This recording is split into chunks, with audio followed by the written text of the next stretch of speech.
Last हमने कहाँ पर खत्म किया है, किसका मेमोरी में है, हमने कहाँ तक पढ़ा है? बिकॉज रामायण का स्टोरी वैसे तो सबको मुंह जबानी याद है। यही था ना। हे 167 भरत जी, समथिंग वन को कुछ है क्या? अवश्य चलिए जहाँ श्री राम जी हैं। आपने बहुत अच्छी सलाह विचारी।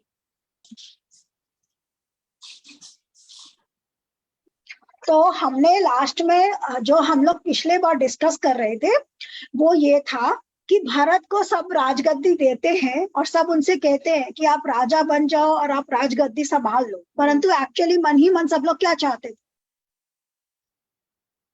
मतलब कि उनके प्रति राम जो ही एक राजा था बने, सबको, राम ये ही तो राजा ऐसे बने। है। तो इसलिए भरत हाँ, जी से कह रहे हैं आप अवश्य चलिए वहां, और जिससे रामचंद्र जी वापस आ जाए फिर वो राजगद्दी संभालें।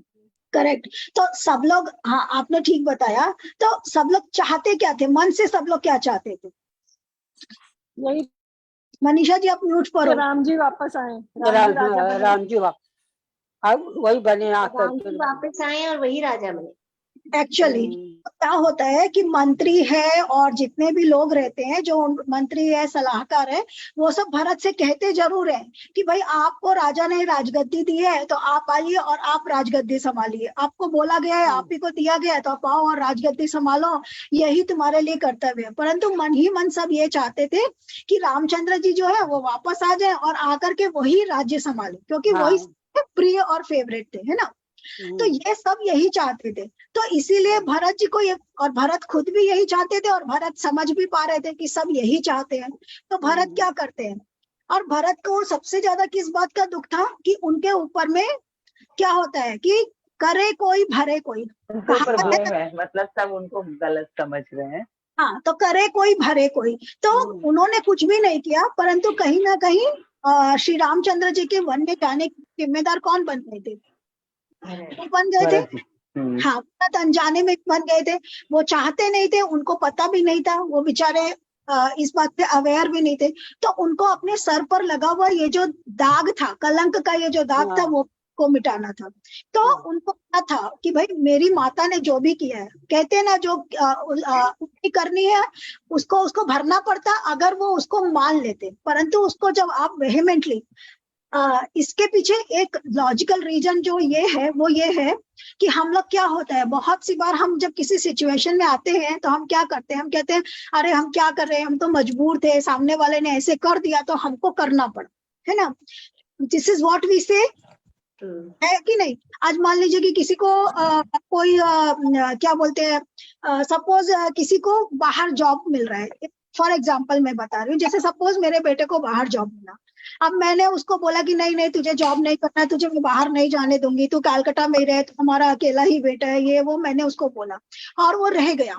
उसके बाद में मान लीजिए उसका कोई ग्रोथ नहीं होता, तो वो सारा जिंदगी मुझे ब्लेम करेगा और मुझे बोलता रहेगा, है ना, कि आपके कारण मेरा ये हुआ। उस वक्त अगर वो स्ट्रांगली ये डिसीजन ले ले कि भाई नहीं, मुझे जो करना है वो मैं करना चाहता हूँ, वो मैं करूंगा, मम्मी जो बोल रही है वो ठीक है, मुझे उसके प्रति मेरी जो ड्यूटीज है वो मैं निभाऊंगा, परंतु मुझे जो करना चाहिए वो मैं करूंगा, तो शायद वो सिचुएशन कभी नहीं आएगी। तो यहाँ पर भारत ने क्या किया है, उनकी माता ने जो कुछ भी किया, उनको लगा कि मेरी माता ने गलत किया, तो he just did not accept it, कि माँ ने बोला है इसलिए मुझे एक्सेप्ट करना है, वो उन्होंने नहीं किया। हम भी गलत हो सकते हैं ना, एज ए पेरेंट हम गलत हो सकते हैं, ऐसा तो है नहीं कि हम पेरेंट्स हैं तो हम भगवान हो गए, हम सही ही होंगे हमेशा। भगवान ने हमको बुद्धि दी है सोचने और समझने की। तो भरत अपनी बुद्धि का उपयोग करते हैं और समझते हैं कि मेरी माता ने जो भी किया है वो गलत किया है, तो मैं इसको एक्सेप्ट नहीं करूँ। तो यहाँ ये पूरा जो भरत का ये जो पूरा का पूरा कैरेक्टर है, it is about being self reliant और बीइंग सेल्फ एनालाइजिंग, कि आप सही और गलत को सोचो। ऐसा नहीं है कि अंधभक्ति की तरह उसको फॉलो करो, सोचो और समझो कि क्या ये सचमुच में सही है, अगर नहीं सही लग रहा है तो उसको फॉलो मत करो। तो उनको लगा कि ये सही नहीं है और उन्होंने अपनी माता की बात को ऊपर नहीं रखा, उन्होंने उसको वेहेमेंटली डिनाई किया। कुछ कहना चाहिए? हाँ मैम, तो राम जी ने लेकिन ऐसा किया ना, गलत बात को एक्सेप्ट किया और चले गए वन को। राम ने एक्सेप्ट गलत बात को नहीं किया, राम को माता ने कहा कि तुम वन में चले जाओ, ठीक है, उन्होंने उसको और कुछ नहीं कहा, वहां वन में चले जाओ, तो वो वन में चले जाते हैं। क्यों? माता ने उनको आज्ञा दी है। उसके अंदर राम को वो जो आज्ञा दे रही है उसमें किसी का अहित नहीं हो रहा है, परंतु भरत को जो आज्ञा मिल रही है उसके अंदर में राम का अहित है, सीता का अहित है, लक्ष्मण का अहित है और पूरे अयोध्या वासियों का अहित है। परंतु राम को जो आज्ञा मिली उसमें सिर्फ राम का अहित हो रहा है, अलोन राम का, ठीक है ना, क्योंकि राम को आज्ञा उन्होंने दी कि तुम छोड़ो, तो उसमें किसी और को कोई नुकसान नहीं पहुंच रहा है।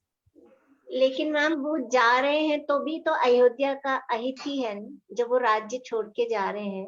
हाँ, तो वो ये सोच रहे हैं ना कि मेरे अयोध्या वासी सोच रहे हैं कि he is the only capable one, परंतु राम ये नहीं सोचते कि मैं ही अकेला हूँ जो अयोध्या को बचा सकता हूँ ना, वो ये सोच कि सारे, मेरा जो भाई भरत है वो इक्वली केपेबल है, तो वो इसको संभाल सकता है, तो वो और उसको वो अपना अहित भी नहीं समझ रहे एक्चुअली में परिस्थिति में भी डिफरेंस है ना। जैसे राम को तो बोली ना क्या कही कि तुम्हारे पिता तुमसे बोल नहीं पा रहे हैं, लेकिन वो तुमको 14 साल का वनवास, तो उनके ये था कि मुझे माता पिता की आज्ञा मानी, हो सकता है ये मुझे गद्दी पे ना बैठाना, या जो भी उनके दिमाग में, ये अभी मुझे ये बोल रहे हैं तो मुझे यही था। हाँ, ये भी एक रीजन है। इनकी परिस्थिति में फर्क था, क्योंकि इनको लग रहा है कि उनको हटा के मुझे क्यों बैठा रहे हैं। भरत को तो ये लग रहा है ना कि अभी तक तो सब अयोध्यावासी ये बोल रहे हैं कि वो बनने वाले थे और उनको वनवास भेज दिया और मुझे बैठा रहे, तो इसका क्या रीजन है? या तो उनको कुछ चाहता ना कि साइंटिफिक या कोई ऐसा रीजन हो, उनको ये बात सही नहीं, हाँ बिल्कुल सही कह रही नहीं लग रही है, उनको हाँ, सही नहीं लग रहा होगा ना। परिस्थिति बहुत अलग अलग है।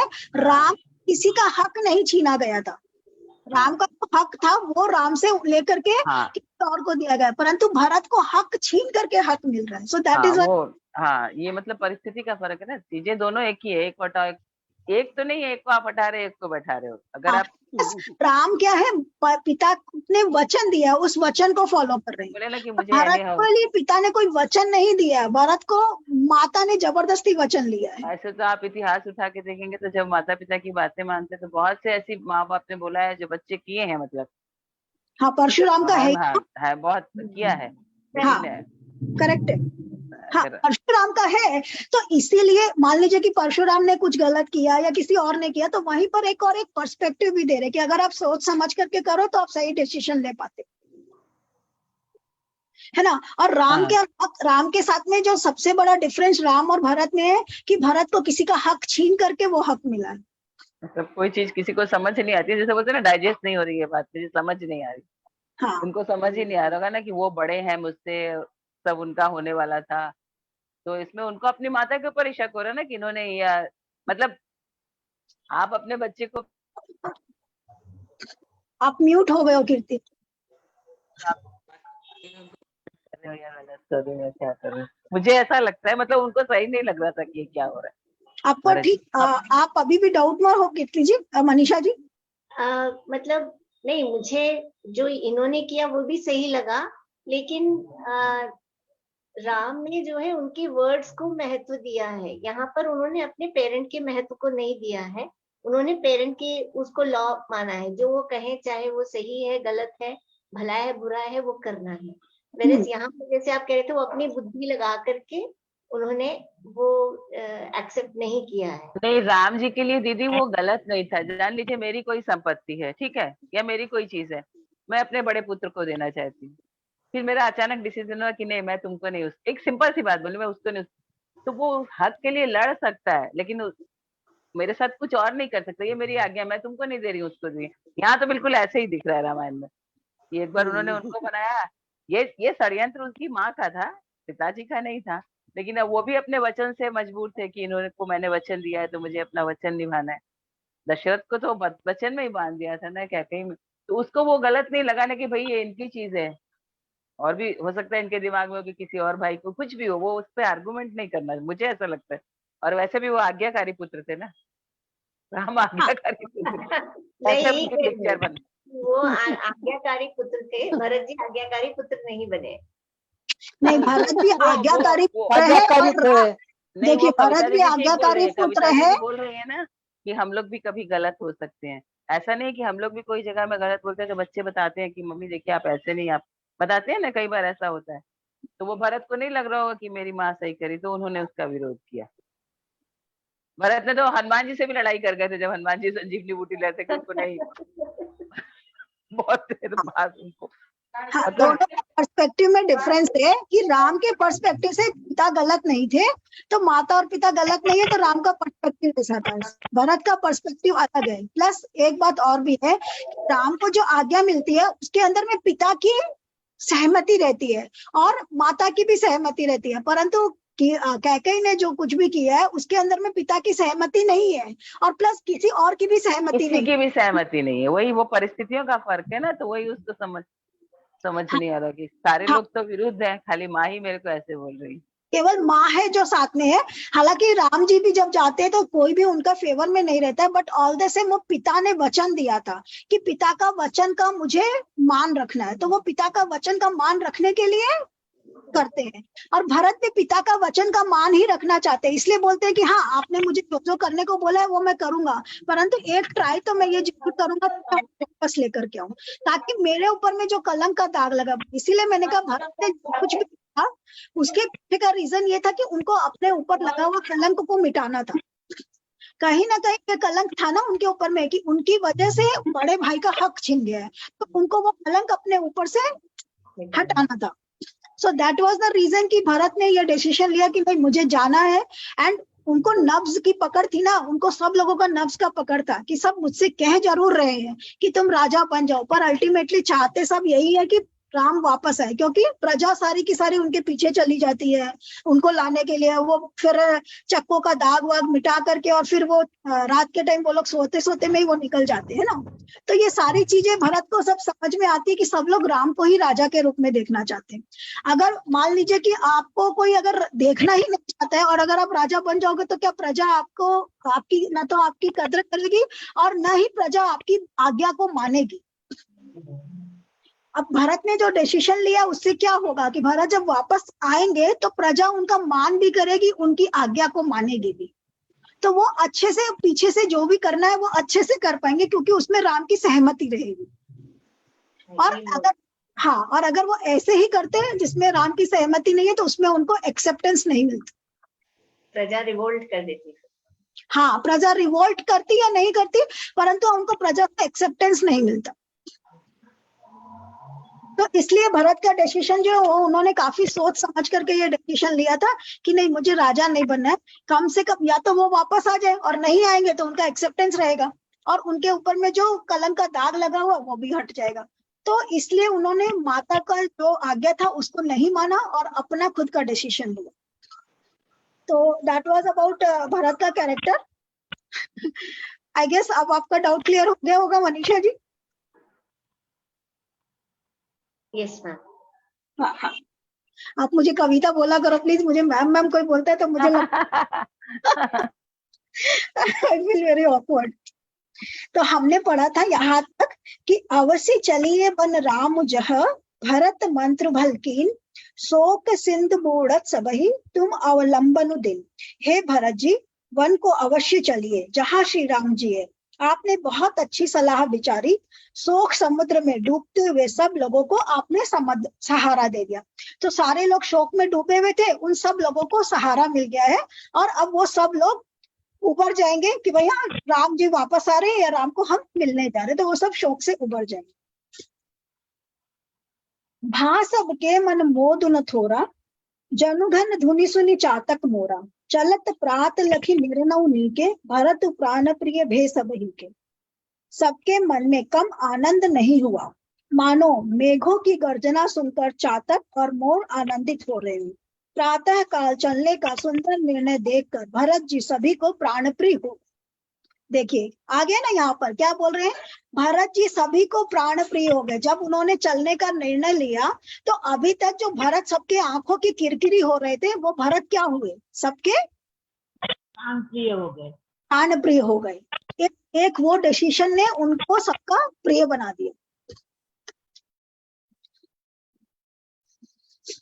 मुनि ही बंदी भरतई से रुनाई, चले सकल घर विदा कराई। धन्य भरत जीवनु जग माही, सीलु स्नेह सराहत जाए।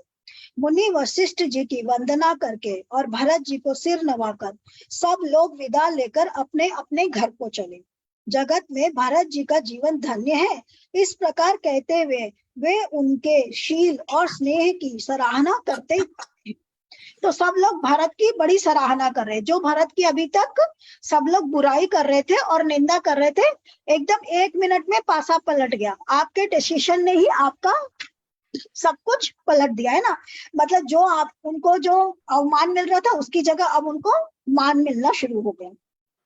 मुनि ही बंदी भरत ही शिरुनाई, चले सकल घर विदा कराई।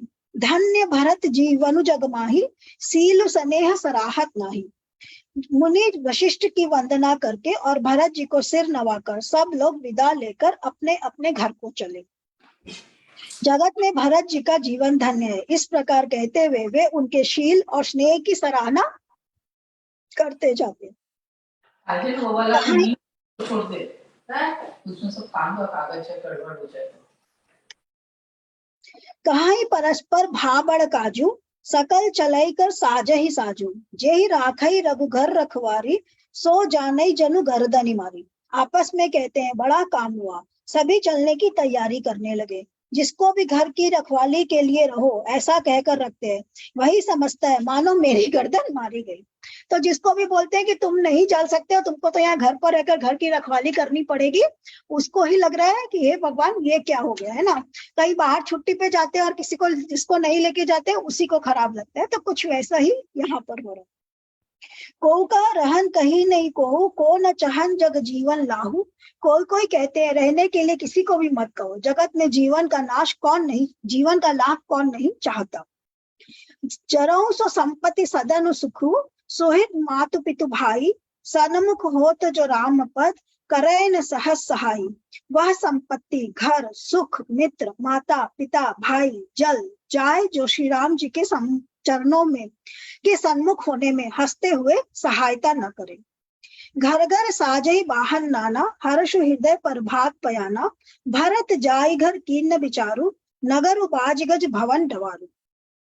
घर घर लोग अनेकों प्रकार की सवारियां सजा रहे, हृदय में हर्ष है कि सवेरे चलना है। भरत जी ने घर जाकर विचार किया कि नगर घोड़े हाथी महल खजाना आदि संपत्ति सब रघुपति के आही। जो बिनु जतन चलो तजिताही, तो परिणाम न मोरी भलाई।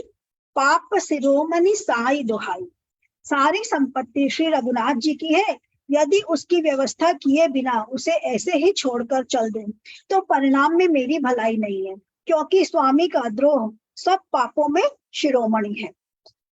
करे स्वामी हित सेवक सोई, दूषण कोटि देई किन कोई। अस विचारी सुचि सेवक बोले, जे सपने निज धर्म न डोले।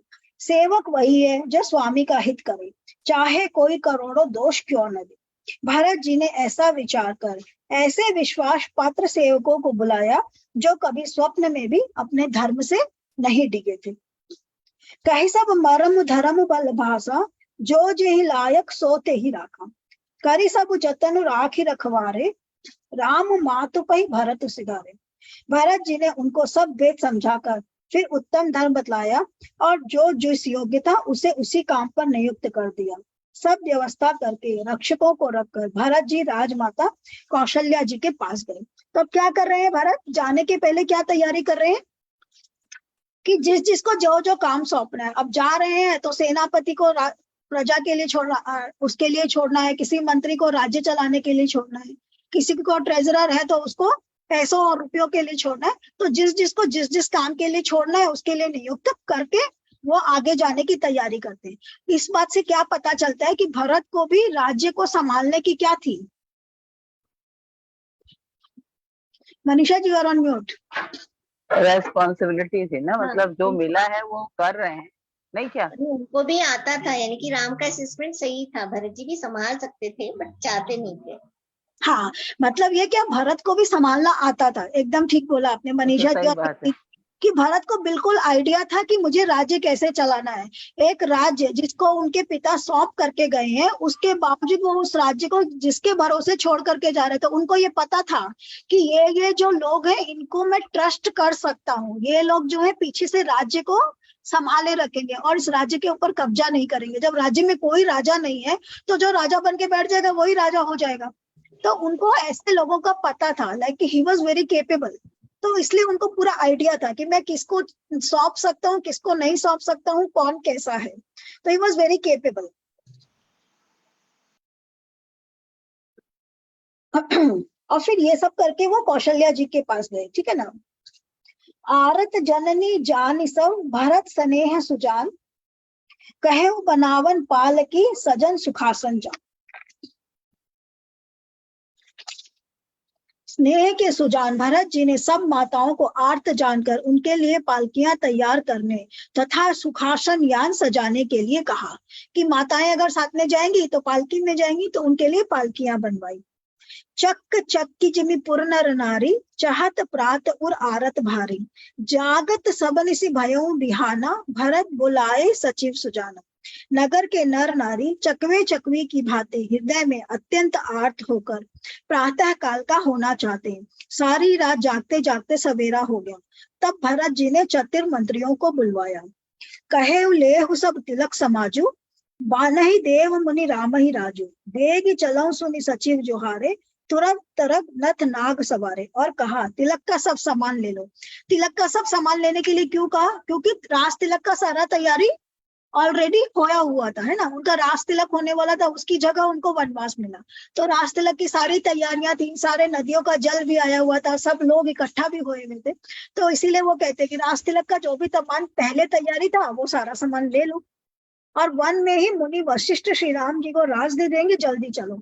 वो वेट नहीं करना चाह रहे कि जितनी जल्दी हो मेरे सर से ये बोझ हटे और मेरे सर से ये कलंक हटे। तो कह रहे कि वन में ही राज्याभिषेक कर देंगे, यहाँ आने का भी वेट नहीं करेंगे, जाते ही राज्याभिषेक कर देंगे। कोई और संकट आए, कोई और विपदा आए, कोई और कुछ पिन करे या पोक करे, उसके पहले वही जाते ही तुरंत राज्याभिषेक कर दो तो काम समाप्त हो जाए।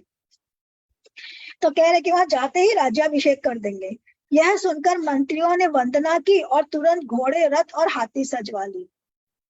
अरुंधति अरु अग्नि समाऊ, रथ चढ़ी चले सप्तम रुनिराऊ, विप्र वृंद चढ़ी वाहन नाना, चले सकल तप तेज निधान। सबसे पहले मुनिराज वशिष्ठ जी अरुंधति और अग्निहोत्र की सब सामग्री सहित रथ पर सवार होकर चले। फिर ब्राह्मणों के समूह जो सबके सब तपस्या और तेज के भंडार थे, अनेकों सवारियों पर चढ़कर चले। ये देखिए कि मुनिराज वशिष्ठ जी अरुंधति और अग्निहोत्र की सब सामग्री, पहले के जमाने में लोग ना पूजा पाठ या जो कुछ भी करते थे ना, उसके अंदर में सबसे पहला जो चीज था वो था अग्निहोत्र। अग्निहोत्र का आइडिया है किसी को? ठीक है, अग्निहोत्र का एक पूरा सेशन होता है। अग्निहोत्र की बहुत बड़ी वो होती है, क्वालिटी होती है वो। फिर कभी मैं किसी दिन एक पूरा सेशन लेकर के पूरा प्रोसीजर बताऊंगी कि अग्निहोत्र होता कैसे है। वो पहले हवन नहीं है क्या? हाँ, हवन नहीं है क्या ये? हाँ, अग्निहोत्र हवन है, परंतु छोटा हवन है जो कि आप हर रोज घर पर कर सकते हैं। हाँ। तो वो पहले के जमाने में लोग हर रोज सूर्योदय के समय, यानी सूर्योदय के पहले और सूर्यास्त के समय, मतलब वो घड़ी होती थी कि सूर्योदय के समय और सूर्यास्त के समय ही वो अग्निहोत्र होता था। तो अब पहले के जो भी किताबें को, पहले का जो भी ग्रंथ पढ़ेंगे या जो भी चीज करेंगे ना, उसमें अग्निहोत्र जरूर किया हुआ रहता है। क्योंकि हमारे जो पृथ्वी है उसको सबसे ज्यादा क्या मिल रहा है? सूर्य नहीं हो, अगर सूरज नहीं निकलेगा तो कोई पेड़ पौधा कुछ काम करना नहीं करे, कुछ भी काम नहीं करेगा, तो लोग ऐसे ही भूखे मर जाएंगे। तो सूर्य का, अग्नि का बहुत इंपॉर्टेंस है। पांच जो हमारे पांचों तत्व है उसमें अग्नि का बहुत इंपॉर्टेंस है। हवा का तो है ही है, बिना हवा के तो हम एक सेकंड ही नहीं जी सकते हैं, but at the same time अग्नि का भी बहुत इंपॉर्टेंस है। तो वो अग्निहोत्र जो है वो सूर्य के लिए है। अग्निहोत्र का जो यज्ञ होता है वो सुबह और शाम सूर्य के लिए होता है। और खाली जगह में जहां पर सूर्य की अगर रोशनी पड़े तो वहां होता है, नहीं हो तो फिर कहीं भी करो, वो एक अलग चीज। तो सुबह और शाम दोनों टाइम होता है, सूर्यास्त के पहले, सूर्यास्त के वक्त और सूर्योदय के वक्त। तो वो मैं कभी किसी दिन अग्निहोत्र का पूरा इंपॉर्टेंस बताऊंगी और वो अलग से बताएंगे। तो अग्निहोत्र का सामान जहां भी जाते हैं, जैसे लोग कोई जाते हैं तो अपने साथ लड्डू गोपाल को लेके जाते हैं ना, कि हमारी सेवा है लड्डू गोपाल की, हम साथ लेके जाएंगे। वैसे ही अग्निहोत्र का सारा सामान लेके लोग पहले चलते थे कि अग्निहोत्र सुबह और शाम करना। तो ये सारा सामान लेकर के ये सब चल दिए। नगर लोग सब सजी सजी जाना, चित्रकूट कह किन्न पयाना, शिविका सुबगन जाहि बखानी, चढ़ी चढ़ी चलत भई सब रानी। नगर के सब लोग रथों को सजा सजा कर चित्रकूट को चल पड़े, जिनका वर्णन नहीं हो सकता। ऐसी सुंदर पालकियों पर चढ़ चढ़कर सब रानियां चली। सौंपी नगर सुचि सेवकनी, सादर सकल चलाई, सुमिरि राम सिय चरण तब चले भरत दो भाई। विश्वास पात्र सेवकों को नगर सौंप कर और सबको आदर पूर्वक रवाना करके तब श्री सीताराम जी के चरणों को स्मरण करके भरत शत्रुघ्न और दोनों भाई चले। राम तरस बस सपनर नारी, जनु करी करनी चले तति बारी। बन से राम समुझ मन माही, सानुज भरत पयादे ही जाही। श्री राम जी के दर्शन के वश में हुए सब नर नारी ऐसे चले मानो प्यासे हाथी हथनी जल को तपकर जा रहे हैं। श्री सीताराम जी वन में है, मन में ऐसा विचार करके छोटे भाई शत्रुघ्न जी सहित भरत पैदल ही चले जा रहे। तो भरत अकेले नहीं जा रहे, भरत शत्रुघ्न सब रानियां सब मिलकर के जा रहे। मे भी उर्मिला वगैरह भी गए हूँ, वी डू नॉट नो, इसमें वर्णन नहीं है। तो अगर जब सब गए होंगे तो उर्मिला श्रुतकीर्ति ये सब लोग भी गए ही। देख स्नेह लोग अनुरागे, उत्तरी चले है गए रथ त्यागे। जाई समीप राखी निज डोली, राम मात मृदु बानी बोली। उनका स्नेह देखकर लोग प्रेम में मग्न हो गए और सब घोड़े हाथी रथों को छोड़कर उनसे उतरकर पैदल चलने लगे। तब श्री राम जी की माता कौशल्या जी भरत जी के पास जाकर और अपनी पालकी उनके समीप खड़े करके कोमल वाणी से बोली। तात चढ़ऊ रथ बनी मरतारी, हो यही प्रिय परिवार उतारी। तुमरे चरण चलत चल ही सब लोग, सकल शोक कृष्ण नहीं मगजो। हे बेटा, माता बलैया लेती है, तुम रथ पर चढ़कर जाओ, नहीं तो सारा प्यारा परिवार दुखी हो जाएगा। तुम्हारे पैदल चलने से सभी लोग पैदल चलेंगे, शोक के मारे सब दुबले हो रहे हैं, पैदल रास्ते के योग्य नहीं। अब क्या है, यहाँ पर उनका प्रेम दिखा रहा है कि वो प्रेम में पैदल ही चले जा रहे हैं। उनको ये है कि भाई मैं सेवक हूँ, ये सारा का सारा जो कुछ भी है ये पूरा राज्य रामचंद्र जी का, ये पत्ती उनकी है, सब कुछ उनका है, तो मैं तो सिर्फ उनका सेवक हूँ। तो I will not use any of the things. क्यों? उनके अंदर में सेवा का भाव है, समर्पण का भाव है। तो वो कह रहे कि भाई तुम मत चलो, तुम्हारे कारण बाकी लोग भी इसी तरीका से जा रहे हैं, तो तुम औरों की सोच करके रथ के ऊपर में बैठ करके चलो, ताकि लक्ष्मण शत्रुघ्न भी जाएंगे और बाकी के मंत्री है और बाकी के जो लोग हैं वो भी फिर रथों पर और घोड़ों पर बैठकर चलेंगे। सिरधरी बचन चरण से रुनाई, रथ चढ़ी चलत भये दो भाई। तमसा प्रथम दिवस करी बासु, दूसर गोमती तीर निवासु। माता की आज्ञा को सिर चढ़ाकर और उनके चरणों में सिर नवाकर दोनों भाई रथ पर चढ़ने लगे। पहले दिन तमसा पर वास करके दूसरा मुकाम गोमती के तीर पर किया, जैसे श्री रामचंद्र जी ने किया था, है ना। रामचंद्र जी सबसे पहले कहाँ निवास करते हैं? तमसा।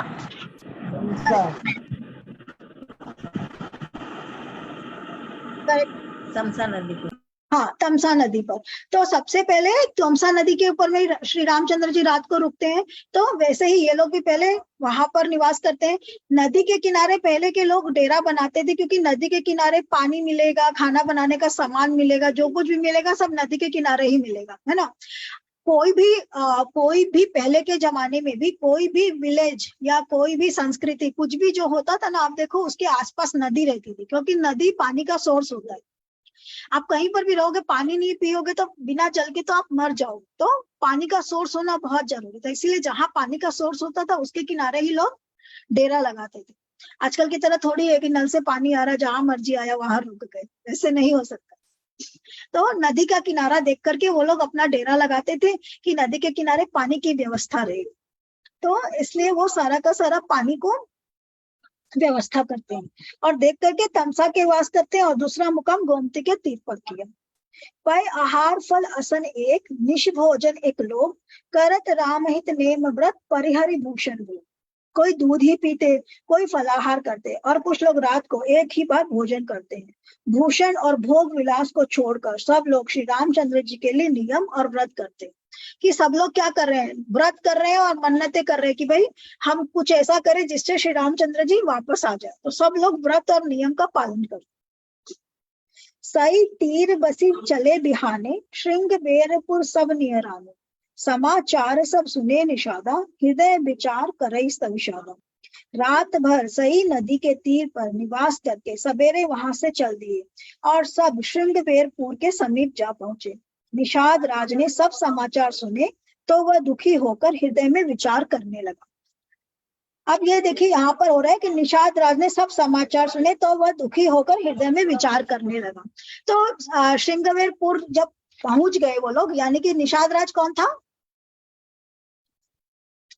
वहां का राजा भी था और उनका बंधु भी था ना, राम जी का, श्री रामचंद्र जी का बचपन का मित्र। हाँ, मित्र भी उन था लोगों ना ने उनका। साथ में ही एक ही गुरु साथ ही एक ही गुरुकुल में उन्होंने शिक्षा, हाँ एक ही विद्या गुरुकुल ग्रहण, में शिक्षा। हाँ एक ही गुरुकुल के अंदर में उन लोगों ने विद्या ग्रहण करी थी और वो श्री रामचंद्र का मित्र भी था और वहां का राजा भी था। तो ये जो निषाद राज है, इसीलिए निषाद क्या है? उनकी जाति है। केवट और निषाद जो है वो उनकी जाति है। तो वो उसके जाति के राजा थे। तो वो ये सब समाचार सुनकर के हृदय में दुखी हो रहे हैं। कोई सोच सकता है कारण कवन भरत बन जाही, जय कछु कपट भाव मन माही, जो पे जेन होति कुटलाई और कतलीन संग कटकाई। क्या कारण है जो भरत वन को जा रहे हैं? मन में कुछ कपट भाव अवश्य है। यदि मन में कुटिलता न होती तो साथ में सेना क्यों लेकर के चल रहे? ये वैसा ही है ना कि काजल की कोठरी में जाएंगे तो कुछ काला लगा के आएंगे, मतलब अब उनका पुत्र है तो संदेह तो होगा ना सबको। बिल्कुल सही, बिल्कुल ठीक बोल रहे हैं। संदेह तो होगा भले के लिए जा रहा है परंतु आपका इंटेंशन किसी को दिखाई नहीं पड़ता है ना, बाहर का चीजें दिखाई पड़ रही। तो वो सेना लेकर के और बड़ी सी सेना लेकर के हाथी घोड़ा सबको लेकर के आ रहे, तो वो क्या सोच रहे हैं कि जरूर जैसी माँ वैसा पुत्र। तो जैसी माता वैसा पुत्र। तो मनीषा जी अब आप समझे कि वो भरत क्यों ये सब कुछ कर रहे थे? क्योंकि हमेशा तो अभी जैसे ये प्रसंग आया, बाद में एक प्रसंग और आएगा भरत का। ये बोले ना जैसे राम जी ने भी अपना धर्म पूरा किया ना, इनका भी एक धर्म तो ये है ही ना कि मैं भाई को, मतलब वो तो फिर विद्रोह हो जाएगा ना। ये भी तो एक धर्म है कि भाई बन रहा था नहीं बन, तो धर्म, इसने धर्म के लिए सारा कुछ किया।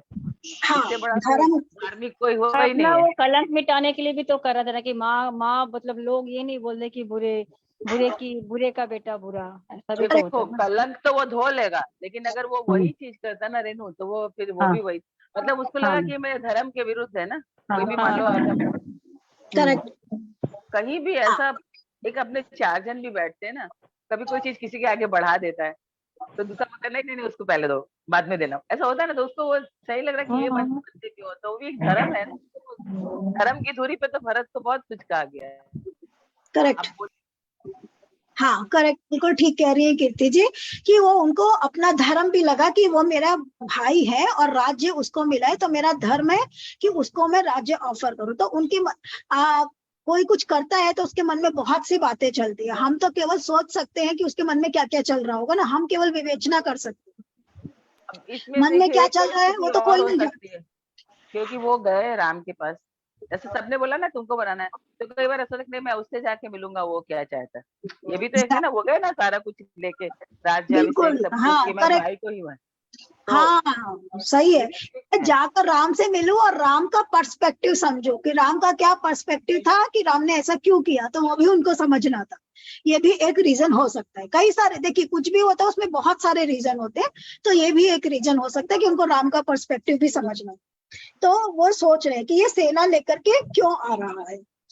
जान ही सानुज राम ही मारी, करौ अकंटक राज सुखारी, भरत न राजनीति उरानी, तब कलंक अब जीवन हानि। वो क्या सोच रहा है? समझते हैं कि छोटे भाई लक्ष्मण सहित श्री राम जी को मारकर सुख से निष्कंटक राज्य करूंगा। भारत ने हृदय में राजनीति को स्थान नहीं दिया। पहले तो कलंक ही लगा था, अब तो जीवन से हाथ धोना पड़ेगा। जीवन से हाथ क्यों धोना पड़ेगा? क्योंकि निषाद राज उनके साथ युद्ध करेगा और युद्ध करके उनको खत्म कर देंगे। तो इसलिए वो कह रहे हैं कि भरत को राजनीति क्या किया, उसको बिल्कुल नॉलेज नहीं है क्या, वो क्या बेवकूफ है क्या कि ऐसा कुछ कर रहा है। तो he is thinking like that कि इसको कोई अक्ल नाम की चीज नहीं है। तो पहले तो सिर्फ कलंक ही मिला था और अब तो कलंक के साथ साथ प्राण भी जाएंगे। हाँ, प्राण भी जाएंगे इसके, जो ये उनको अकेले समझ करके मारने को आ रहा है। तल सुरासुर जुरहि जुझारा, राम ही सम्मत न जीत निहारा, का आचरजु भरत अस करही, नहीं बेल अमीय फल रही। संपूर्ण देवता और दैत्य वीर जुट जाएं तो भी श्री राम जी को रण में जीतने वाला कोई नहीं है। भरत जो ऐसा कर रहे इसमें आश्चर्य ही कहा है। विष की बेलें अमृत फल कभी नहीं देती। विष की बेल अमृत फल कभी नहीं, विष की बेल पर अमृत फल कभी नहीं फलता। ये किसका है, किसके बारे में है ये? कैकेयी विष की बेल है और भरत जी अमृत का हाँ। फल नहीं देते। तो वही वो ये इसमें कंपैरिजन है कि कैकेयी जो वो तो कैकेयी विष की बेल है, तो उसके ऊपर अमृत का फल कैसे आएगा, है ना। तो विष की बेल पर तो विष का ही फल आएगा। तो ये जो भरत है ये कैकेयी का पुत्र है, तो ये वैसा ही है। तो करा कोई भरा कोई, उसकी माँ की करनी का उसको कदम कदम पर फल भोगना पड़ सकता था, उसके लिए ये बहुत जरूरी था कि वो जाते। तो भरत जो ऐसा कर रहे इसमें आश्चर्य ही क्या है। अस विचारी गुह ज्ञाति सन, कहेहु सजग सब होहु, हत वांसहु बोरहुत रानी, कीजिए घाटा रोहु। ऐसा विचार कर गुह ने अपनी जाति विलास वालों से कहा कि सब लोग सावधान हो जाओ, नावों को हाथ में कर लो और फिर उन्हें डुबा दो तथा सब घाटों को रोक दो। अब वो क्या कह रहे हैं देखिए, इसके अंदर में भी बहुत बड़ी सीख है। उनको लग रहा है कि भरत जो है वो राम से युद्ध करने के लिए आ रहे, तो क्या कह रहे हैं कि तुम लोग सब तैयारी कर लो, नाव को छुपा दो, यानी कि नाव को पानी के अंदर में डुबो दो और सारे के सारे लोग, और फिर उन्हें डुबा दो तथा सब घाटों को रोक दो। अगर उधर जाना है तो जाने के लिए क्या चाहिएगा, नदी को पार करने के बाद उस तरफ जा सकते हैं, तो नदी को पार करने के लिए नाव चाहिए। तो वो नाव उनको हम अवेलेबल ही नहीं होने देंगे, सारी नाव को अपने कब्जे में कर लो और कब्जे में करके सब उनका कंट्रोल ले लो अपने हाथ में और सब लोग छुप जाओ, मतलब कि उनको आगे जाने ही नहीं देना है, वो रास्ता ही रोक देना है, वो रास्ता को रोक देना है। तो उसकी तैयारी वो कर लेते हैं कि नेक्स्ट हमारा स्ट्रैटेजी क्या होगा उनको रोकने का। कोई भी वार होता है तो युद्ध जो होता है वो युद्ध क्या चीज से जीता जाता है, युद्ध चारों तरफ से घेर लेते हैं या फिर उसका रास्ता ही बंद कर देते हैं, मतलब वो तो हो तो नहीं, युद्ध जीता जाता है। अच्छा ब्रेन तो ऐसे तो वो है ही। युद्ध जीता जाता है दिमाग। देखिए सेना सबके पास होता है, परंतु वो सेना को कैसे स्ट्रैटेजिकली प्लेस करना है करेक्ट, को तो राजा बोलते हैं ना। और राजा किसको बोलते हैं, समर्थवान और असमर्थवान किसको बोलते हैं। करेक्ट, एकदम सही।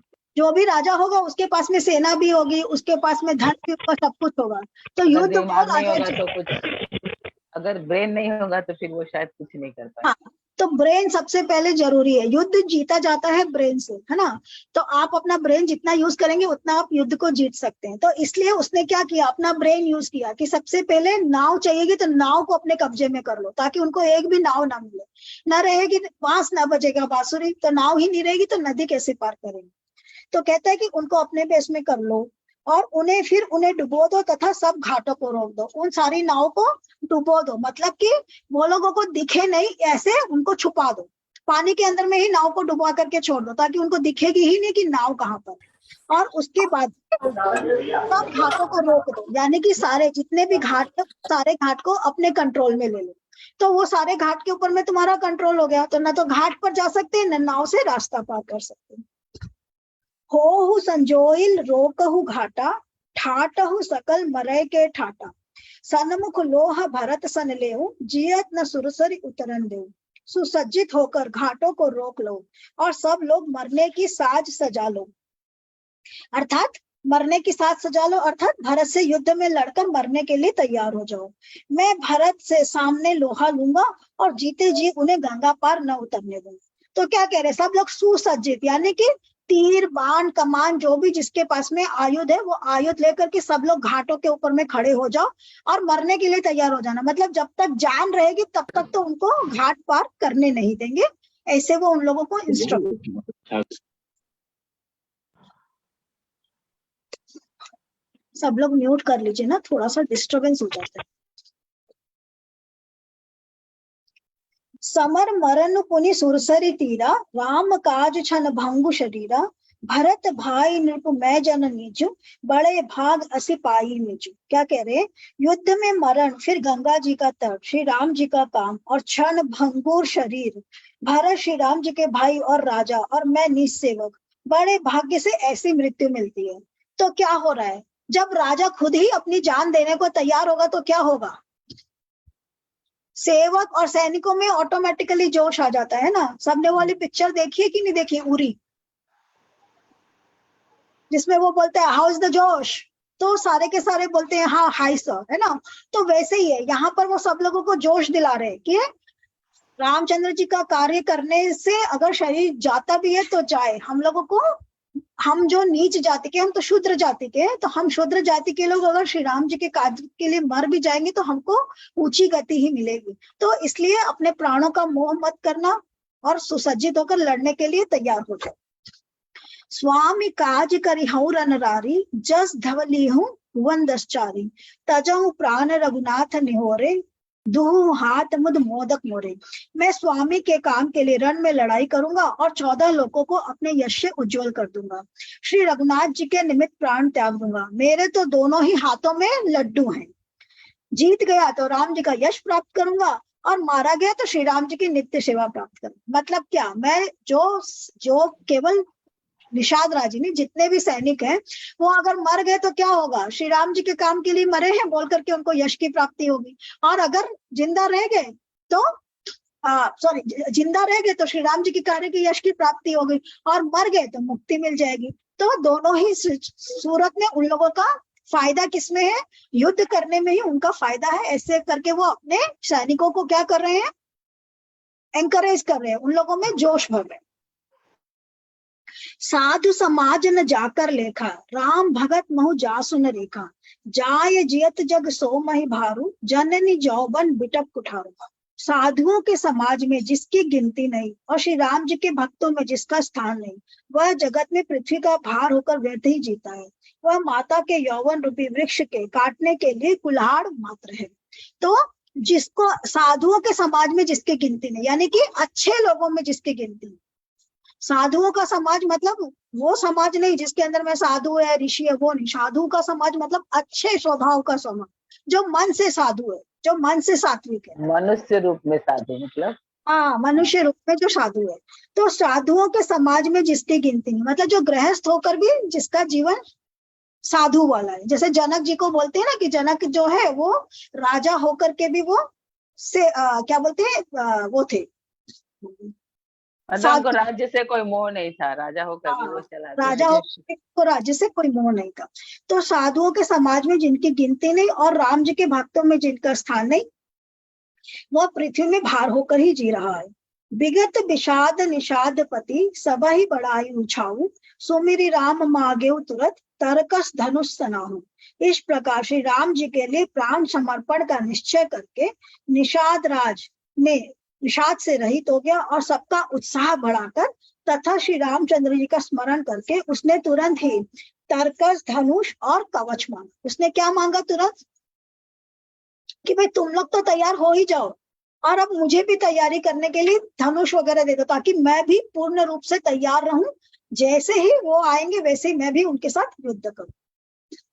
बेगऊ भायऊ सजहु संजोऊ, सुनी रजाई कदराई न को, भले ही नाथ सब कहीं सहरसा, एक ही एक बढ़ावई करसा। हे भाइयों, जल्दी करो और सब सामान सजाओ, मेरी आज्ञा सुनकर कोई मन में कायरता न लावे। सब हर्ष के साथ बोल उठे, हे नाथ, बहुत अच्छा, और आपस में एक दूसरे का जोश बढ़ाने लगे। तो सारे के सारे एक साथ क्या बोले? हाउ इज द जोश? उसने पूछा तो सब क्या बोल रहे हैं एक साथ में? हाय सर, है ना। तो ये कह रहे कि हे नाथ, बहुत अच्छा, और आपस में एक दूसरे का जोश बढ़ाने लगे कि हमको युद्ध लड़ना है और जीतना है। चले निषाद जोहारी जोहारी, सुर सकल रन रुचई रारी, सुमिरी राम पद पंकज पनहि, भांति बांधी चढ़ाई न धनी। निषाद राज को जोहार कर करके सब निषाद चले। सभी बड़े शूरवीर हैं और संग्राम में लड़ना उन्हें बहुत अच्छा लगता है। श्री रामचंद्र जी के चरण कमलों की जूतियों का स्मरण करके उन्होंने भातियां बांधकर धनुइयों पर प्रत्यंचा चढ़ाई। तो श्री रामचंद्र जी की पादुका का स्मरण करके, यानी कि श्री रामचंद्र जी के चरणों का स्मरण करके सब लोग अपने अपने धनुष बाण को तैयार कर लेते हैं। अंगरी पहिरी कुड़ी सिर धरही, फरसा बास सेल सम करही, एक कुशल अति ओढ़न खाड़े, कूदहि गगन मनहु छिति छाड़े। कवच पहनकर सिर पर लोह का टोप रखते हैं और फरसे बहले तथा बर्छों को सीधा कर रहे हैं। कोई तलवार के वार रोकने में अत्यंत ही कुशल है, वे ऐसे उमंग में भरे हैं मानो धरती छोड़कर आकाश में कूद रहे हैं। तो सबका जोश इतना बढ़ गया कि सब अपने अपने हथियार को तेज करने में लग गए, है ना। जिसके पास तलवार है वो तलवार को तेज कर रहा है, जिसके पास तीर है वो तीर को तेज कर रहा है। तो सब अपने आप को तैयार कर रहे हैं युद्ध के लिए। निज निज साजु समाजु बनाई, गुह राउत ही जोहारे जाई, देख सुबट सब लायक जाने, ले ले नाम सकल सन्मान। सब अपना अपना समान सजाकर उन्होंने जाकर निषाद राज गुह को जोहार की। निषाद राज ने सुंदर योद्धाओं को देखकर सबको सुयोग्य जाना और नाम ले लेकर सबका सम्मान किया। नाम ले लेकर सबका सम्मान किया, ये बात यहाँ पर क्यों ऐड करी हुई है, कोई बता सकता है? वो एक लीडरशिप क्वालिटी मानी जाती है कि आप ईच पर्सन को इंडिविजुअली रिकॉग्नाइज करो तो फिर वो और ज्यादा वो इंस्पायर हो। करेक्ट, बिल्कुल सही, कि ये लीडरशिप क्वालिटी मानी जाती है कि अगर आपके पास में जो भी लोग आपके लिए युद्ध करना चाहते हैं, जो आपके साथ में खड़े हैं, खाली लीडरशिप क्वालिटी युद्ध के लिए नहीं, इन जनरल भी, आप जिसको मिल रहे हो उसका नाम भी आप नहीं जानते हो तो वो क्या सोचेगा कि आप उसके मेमोरी में नहीं हो। जैसे मेरा मेमोरी बहुत जल्दी जल्दी लैप्स हो जाता है इस मामले में कि हमको नाम नहीं ध्यान रहता है, हम भूल जाते हैं। तो मुझे बहुत फील भी होता है ये वाला चीज कि मुझे नाम ही नहीं ध्यान है कि क्या नाम है क्या नाम है, मैं सोचती रह जाती हूँ। तो ये बहुत वीकनेस है मेरा। तो जब आपको किसी का नाम याद रहता है तो सामने वाले को क्या लगता है कि आप उसके लिए इम्पोर्टेंट हो, क्योंकि आपका उसका नाम याद है। सबसे पहला चीज आपको किसी का क्या याद रहना चाहिए, चेहरा देख करके नाम याद आ जाना चाहिए इमीडिएटली, ताकि सामने वाले को लगता है आप उसके लिए इम्पोर्टेंट हो। तो इसीलिए उन्होंने जितने भी लोग आए एक एक का नाम ले करके उसका जितने लोग थे सबका उन्होंने नाम ले लेकर सम्मान किया, ताकि सबको पर्सनल टच लगे कि हाँ हमारा जो निषाद राज है वो हम सबको रिकॉग्नाइज कर रहा है और हम सबको हमारा ड्यू जो है, बोलते हैं ना हम जो काम करते हैं उसका हमको क्रेडिट मिलना चाहिए। तो वो क्रेडिट मिल रहा है, एक तरीका से एक सम्मान मिल रहा है कि वो हमें पर्सनली जानते हैं और वो हमको पर्सनली इन्वॉल्व कर। भायहु लावहु धोख जनी, आज काज बड़ मोही, सुनी सरोष बोले सुबट, वीर अधीर न हो। अभी इस ये वाला जो आया ना प्रसंग, इस पर मुझे एक वो याद आया बात जो मैंने शायद व्हाट्सएप पर पढ़ा या कहाँ पढ़ा मुझे याद नहीं है, कि एक वो रहती है खदान रहती है, कोयले की खदान रहती है। तो उसके अंदर में सब लोग जाते थे, उसके अंदर में कोयले की खदान है तो जितने वर्कर है सारे ही वर्कर जाते थे अंदर में काम करने के लिए और सारे ही वर्कर वापस आते थे। तो उसमें जो एक वर्कर था ना वो हमेशा वहां पर जो सिक्योरिटी गार्ड रहता था उसको हमेशा नाम लेकर के गुड मॉर्निंग बोलता था और जाने के टाइम पर गुड नाइट करके या गुड इवनिंग करके और उसका नाम लेकर के बोल करके निकलता था। कुसुम जी को याद है? हाँ, तो वो क्या होता था कि वो हमेशा ये काम करता था कि हमेशा उसको ग्रीट करके जाता था, हमेशा ग्रीटिंग करके बोलता था गुड मॉर्निंग। मान लीजिए सपोज उसका नाम मिस्टर सुमंत है तो गुड मॉर्निंग मिस्टर सुमंत, और बाहर निकला तो गुड नाइट मिस्टर सुमंत बोल करके जाता है। तो एक दिन क्या होता है कि वो जब रोज वो खदान जो होती थी ना, क्योंकि खदान है तो अंदर में गुफा के अंदर में जाना है, तो रोज गुफा के अंदर जाते थे और बंद कर देते थे उसको। तो एक दिन क्या होता है कि वो खदान जो होती है उसको बंद करने का टाइम हो जाता है और वो सोचता है कि इसको बंद कर दो। तो जब वो बंद करने जाता है तो उसको अचानक से याद आता है कि सुबेरे वो जो मिस्टर थे उन्होंने मुझे मिस्टर सुमन बोल के गुड मॉर्निंग तो कहा था, परंतु निकलने के टाइम पर गुड नाइट नहीं कहा। तो क्या वो अभी तक निकले नहीं है? मैं जाऊं एक बार चेक करके आ जाऊं। तो वो जब अंदर खदान में जाता है तो देखता है कि वो वहां कहीं पर फंसा हुआ रहता है, उसका पांव फंसा हुआ रहता है कोई जगह पर। तो वो उसको निकालता है और निकाल करके फिर उसको बाहर लेकर के आता है, तब जाकर के वो खदान बंद करता है। तो so that is the importance of किसी को ग्रेट करने का, किसी को नाम लेकर के ग्रेट करने का ये इंपॉर्टेंस है कि सामने वाले की मेमोरी में आप रह जाते हैं कि हाँ ये इंसान रोज मुझे गुड मॉर्निंग गुड इवनिंग कर रहा है। तो वह नाम लेकर के बोलने का और ग्रेट करने का ये बहुत बड़ा इंपॉर्टेंस है। इसको एक ग्रेटिट्यूड भी बोलते हैं कि आप सामने वाले को के लिए ग्रेटफुल हो कि हाँ वो सर्विसेज दे रहा है, आप उसको बराबरी से ट्रीट कर रहे हो। तो इसका एक मीनिंग वो भी होता है। So that is the importance of ये कि मान लीजिए आप कोई फैक्ट्री चला रहे हो, आपके फैक्ट्री में 100 वर्कर है, आपको शायद 100 वर्कर का नाम नहीं याद हो, परंतु जितने भी इंपॉर्टेंट है जिनको आप रोज मिल रहे हो उनके नाम आपको याद होने चाहिए। उनकी फैमिली में कौन लोग है, कुछ आपके पास में उनका डिटेल होना चाहिए और आप उनसे वो इंटरेक्शन करो ताकि उसको लगे हाँ ये पर्सन मेरे से एक्चुअली इन्वॉल्व, मैं इसका सिर्फ सर्वेंट नहीं हूँ, I am part of the family, मैं ये फैमिली का पार्ट हूँ। जैसे सब लोग कहते हैं कि टाटास जो है वो इतने सक्सेसफुल इसलिए है क्योंकि वो हर एक को फैमिली के जैसे ट्रीट करते हैं, हर एक पर्सन को फैमिली की तरह ट्रीट करते हैं।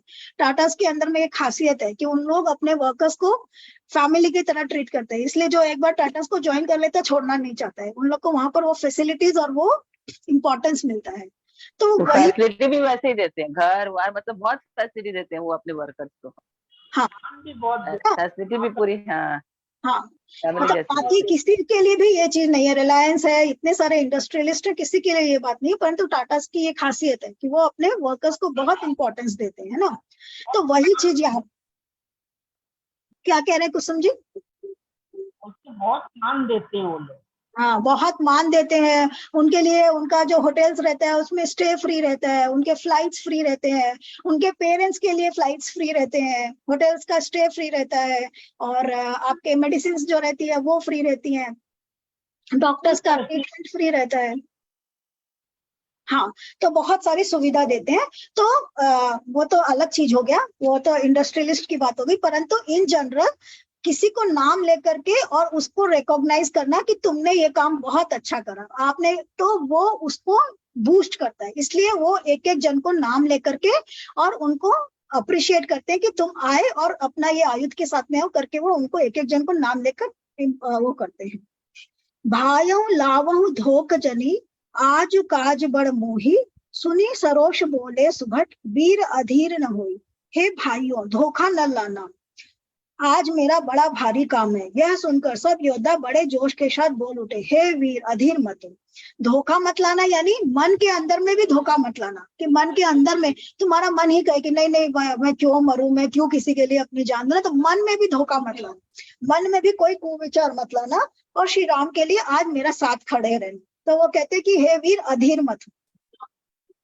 राम प्रताप नाथ बल तोरे, करहि कटक बिनु भट बिनु भोरे, जीवत पावन पाछे धरही, रुंड मुंड में मेदिनी करही। हे नाथ, श्री रामचंद्र जी के प्रताप से और आपके बल से हम लोग भरत की सेना को बिना वीर और बिना घोड़े के कर देंगे। जीते जी पीछे पाँव न रखेंगे, पृथ्वी को रुंड मुंडमयी कर देंगे। दीख निषाद नाथ भल टोऊ, कहूं बजाज जुझाऊ ढोऊ, इतना कहत छीक भई बाए, कहूं सबू नहीं खेत सुआए। निषाद राज ने वीरों का बढ़िया दल देखकर कहा, जुझाऊ डोल बजाओ। इतना कहते ही बाई और छीक हुई। शकुन विचारने वालों के कहा कि खेत सुंदर है, जीत होगी। तो जब कोई बाई ओर से छीका तो उनको लगा कि ये अच्छा शगुन है। पहले के जमाने में मैंने बार बार बोला, लोग शगुन को बहुत मानते थे। तो शकुन अपशकुन, क्योंकि आपको कोई भी चीज को जानने के लिए कोई और तरीका नहीं है, तो आप किस चीज के ऊपर में डिपेंड करते हो, प्रकृति के ऊपर डिपेंड करते हो कि नेचर आपको क्या कह रहे हैं, नेचर आपको क्या सिंबल दे रहा है। तो पहले के लोग वो नेचर के जो सिग्नल है उनको रिकॉग्नाइज करते थे। जैसे क्या होता है कि जब नाव में पानी भरता है तो क्या बोलते हैं, सबसे पहले नाव को कौन छोड़ के भागता है?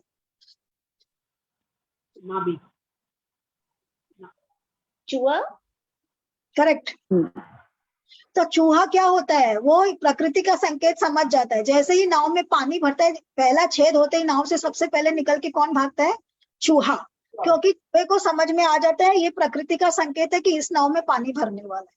तो प्रकृति संकेत देती रहती है हम लोगों को। हमारी जो नेचर है वो हमको बहुत सी चीजों के संकेत देती है, हमें समझ नहीं आता है, वो एक अलग बात है। तो पहले के लोग क्या है, इन सब चीजों को बहुत महत्व देते थे। तो उन्होंने देखा कि बाई तरफ से कोई आकर के छीका है, तो वो सोचते हैं कि ये अच्छा शगुन है, तो अब हमारी जीत हो गई है, शगुन अच्छा है। अब देखिए उन्होंने इस शगुन को कैसे इंटरप्रेट किया है कि हमारी जीत होगी, अच्छा शगुन है।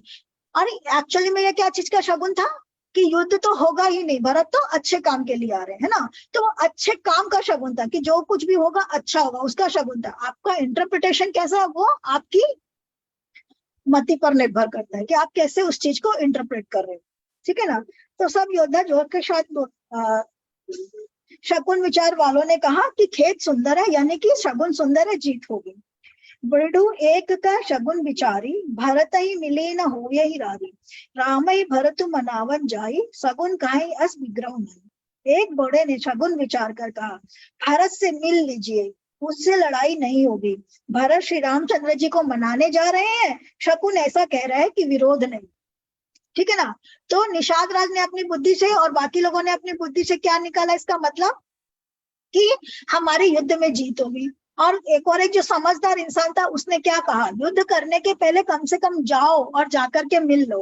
हो सकता है कि बातचीत करने के बाद में युद्ध हो ही नहीं, ये भी इस शगुन का मतलब हो सकता है। तो पहले जाओ तो सही और जाकर एक बार मिल लो। सुने गुआ कहा नीक कहा बूढ़ा, सहसा करी पछिताहि विमूढ़ा। भरत स्वभाव शील बिनु बूझे, बड़ी हित हानि जानि बिनु जूझे।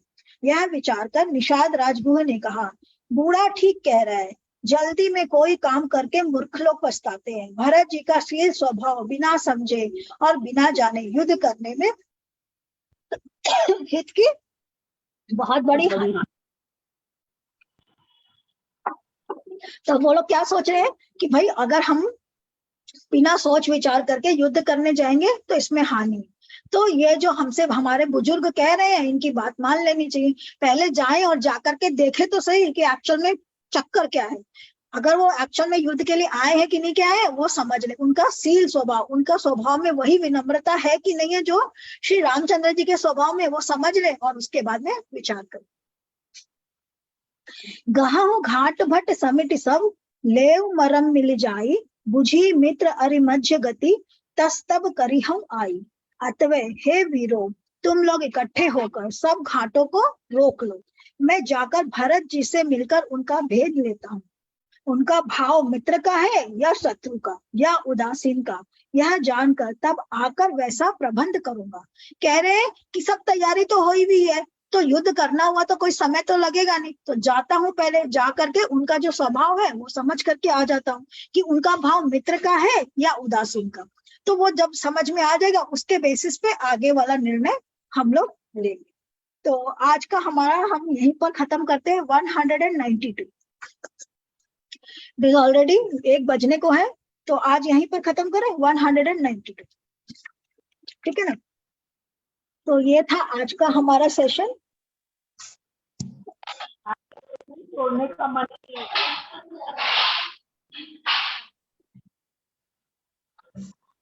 बहुत सुंदर सेशन है ये तो, हाँ बहुत हाँ ही सुंदर। हाँ, आज का सेशन सुंदर था, मुझे भी मजा आया। बहुत अच्छे से समझाया आपने। थैंक थैंक यू यू दीदी। सीता जी, बहुत थैंक बहुत अच्छा लगा, बहुत अच्छा लगा। मैं थैंक थोड़ी यू अपनी रेणु। साफ सफाई कर रही थी इसलिए वीडियो कॉल में नहीं थी, बट मैं तन मन से सुन रही थी, एकदम सुन नहीं, रही थी। मुझे अच्छा पता है लगा। तुम तन्मयता से सुनती हो। सुन रही थी, मजा आ रहा था बहुत। हाँ, तो मुझे भी दिमाग बहुत उधर ही मजा था, आया। थैंक यू दिमाग सो उधर ही मच। मैं था। खाना बना रही थी इसीलिए thank you video call Ritu, on नहीं था। थैंक बहुत यू आनंद रितु। आया, और आप समझाते भी बहुत अच्छे से हो। बहुत अच्छा, बहुत अच्छा, too good. Thank you so story much जैसा रितु। लगता है, मजा आता है एकदम, बहुत आनंद। Thank you. विजुअलाइज करने लग जाती हूँ मैं तो, एकदम विजुअलाइजेशन होने लग जाता है, बहुत अच्छा लगता है। पूरा का पूरा तुलसी जी का, वाल्मीकि का जो रामायण है ना, that is total visualization. It is like कि वीडियो फोटोग्राफी चल रहा है आपके सामने। दैट्स हाउ ही हैज आपके रिटन इट। आपके कारण हम लोग ये वीडियो देख पाते हैं उस समय का। नहीं, एक्चुअली उतना थैंक खुद यू। के अंदर में भी वो यहाँ पे होना रखना चाहिए। सब, एक बार घुसाते जाओ, एक बार रुको, इसको निकालो, उसमें से निकाल के इसमें डालो तुम। Thank you, bye bye. Thank you Ritu, see you on 15th। Bye, तभी आप मिलते हैं जल्दी। थैंक यू दीदी, राम राम। राम राम शोभा जी, राम राम सब लोग। और कीर्ति जी 15 और 16 को आ जाइएगा। हाँ, फिर आप मैं बोलेंगे बात बच्चे करूंगी, नहीं। नहीं मैं बात करूंगी आपसे, बहुत बिजी थी। चलो bye bye. Bye bye bye bye bye bye. See you all on Friday। Friday को 14th है, तो 14th को हम लोग सब मिलते हैं।